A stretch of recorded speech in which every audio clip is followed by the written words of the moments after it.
I supposed to work this TV? Grandpa, all you do is you press that.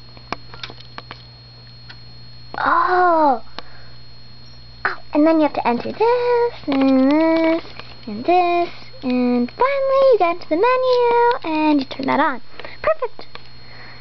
Back in the day, oh, Grandpa, not another lecture. When I was your age, I just had to turn a little knob on the TV, and it would pop on. Technology these days. You can't live with it. Oy. Grandpa? Yeah, you can.